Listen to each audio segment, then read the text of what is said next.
cheap goes well.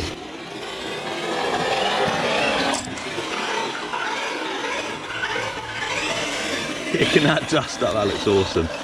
So guys, welcome to the channel. Today we're looking at the Phantom XT from Maverick. This is a 1/10 scale stadium truck. Maverick are part of HPI Racing. I've not had one before, so I'm looking forward to getting this out of the box and having a closer look at it. So it's got a 550 brush motor, high torque steering servo, separate ESC and receiver, so fully hobby grade in my eyes. Oil shocks, high grip tyres. Comes ready to run with battery and charger. It's waterproof, and I think, we'll double check, but I'm pretty sure it will take 2S or 3S Lipo as well. Let's get it out of the box and let's have a closer look.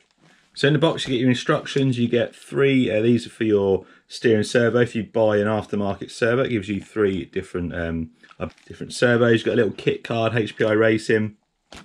I guess that's to go online and order your spares and stuff like that. You get a pretty cool looking transmitter. Very similar to some of the more high-end ones with your trim on there, dual rate on this side. Then underneath here you've got your channel 1 and 2, normal and reverse. And then you've got your steering endpoints as well, so you can set your endpoints up.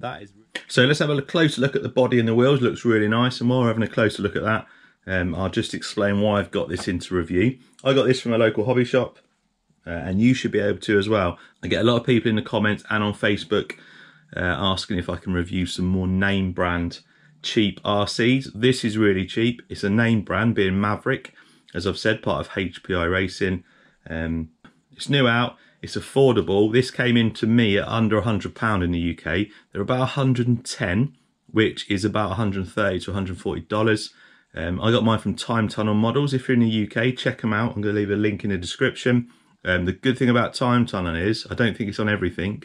I don't think it's on all RTRs, it might be, but you can select either upgrading your battery, or you can select to remove the battery and charge from the box. And that's what I've done with this. I've got loads of batteries, I don't need a battery and charger.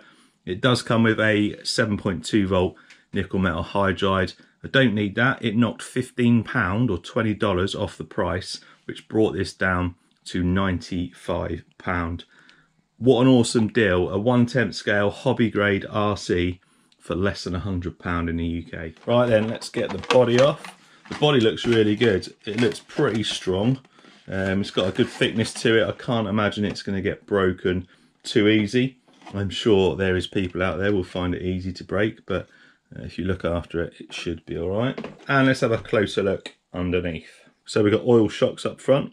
These feel really nice. I'd probably be inclined to put some slightly thicker oil. They're a bit loose for me, but fine for out the box.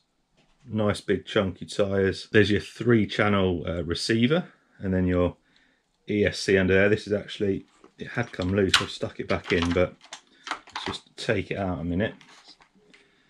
Zoom in. Let's focus in on there. As you can see, 2 and 3S Lipo, 5 to 9 nickel metal hydride, and you can select forward and reverse set on and off, and you can select between a Lipo and your nickel metal hydride. Thumbs up for the ESC. We're going to run this 2S for the review, but we will try 3S as well. And then there's your 550 motor in there with your heatsink, and then shocks at the back, metal drive shafts, metal diff cup, so metal drive trainers, metal gears in that diff as well. Pretty sure it said ball bearings all round as well, so that is good. So everything about this is looking really good. I don't know if there's anything else to look at. It's got a standard 3-wire size servo in there, easily upgradable. Did mention that mine didn't come with a battery because I chose not to have a battery to save some money, but there's a little battery compartment there. Here's a normal sized battery pack.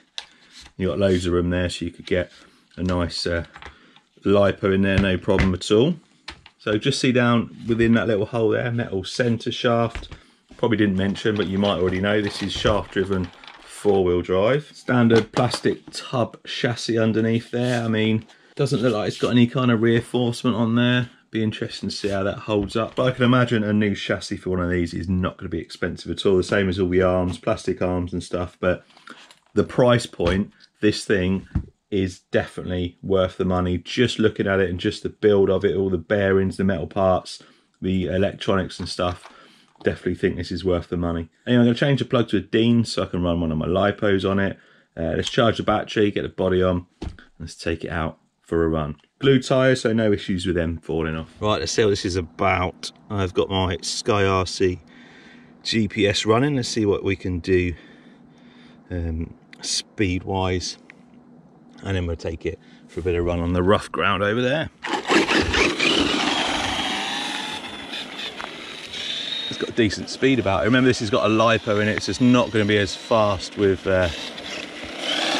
your stock nickel metal hydride it comes with, but plenty fast enough for the beginner.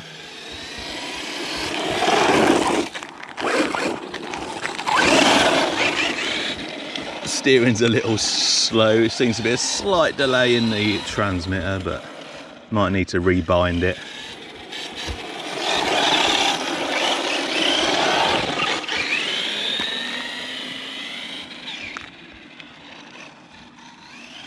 Right, let's bring it in, see how fast it went.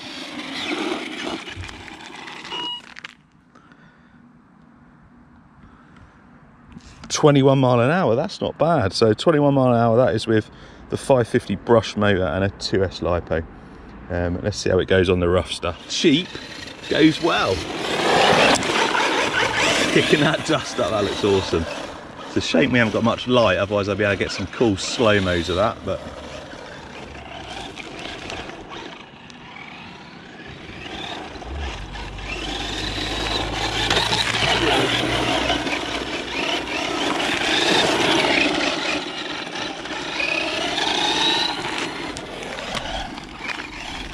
this is good fun.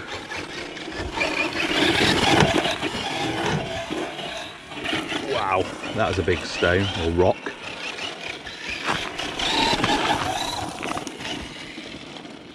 No issues on the sand.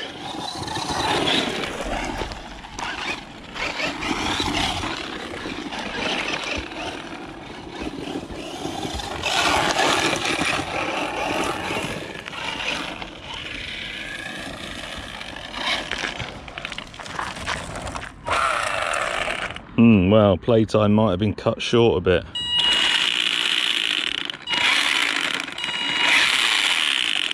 Don't think we got a stone stuck in that motor there. It definitely sounds like it's coming out from the gearbox bit there. It might be the spur. What I don't want to do, I'm not going to keep running this because I don't want it to, the motor might have moved.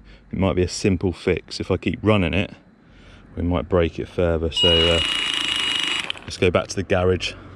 Let's do a bit of investigation. Right, back in the garage. I'm hoping that it's nothing too serious. I mean, we did have a bit of a hit on a big rock before it started making a noise. Probably can't see on camera. It's, you know, it wasn't a massive hit, but it's taken a little chunk out of there. It might have been just enough to dislodge the motor as we were still driving. Best case scenario, we just adjust it. Worst case, we've done a bit of damage to the spur, but we will find out in a minute.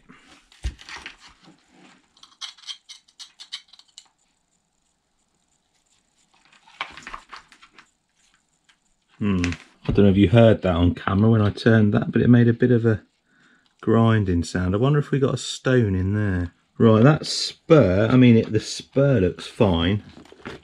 There's no noise. It's definitely... yeah, there's definitely no noise there. I reckon... pinion looks good as well. I reckon we've got a stone in there. What I don't want to do, until I actually see it, because nothing's fallen out, I don't want to put it back in until I've seen if there's anything in there. Because it's definitely, when I turned that, it made a little crunching sound, but now it's not. Let's get the motor back in, let's mesh it back up, and then just try it on the bench, and it should, I mean, it was quite a distinct noise, so we'll know straight away if it's still got a problem. Right, let's switch it on and try it again. Fingers crossed. A minor issue. Alright, here we go.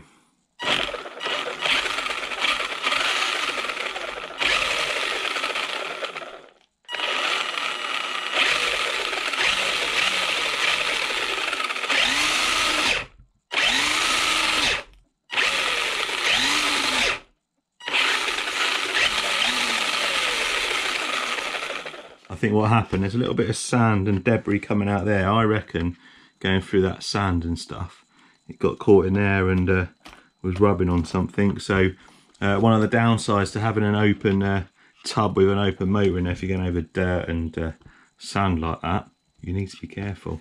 Anyway, sorry we cut the video short. I owe you another video of this, so what I'm going to do, I'm going to get a 3S in it, going to take it for another run with a 3S. We'll take it somewhere else a bit cleaner and not as much sand and stones and stuff. We'll take it somewhere, run it on 3S. We know how fast it goes on 2S. And I've also got the FTX Carnage 2.0 to review as well. So I'm going to do a review on this, and then we'll put this side by side with the Phantom. Cheers for watching. Sorry again it got cut short, but I think we fixed the problem. We'll see you next time.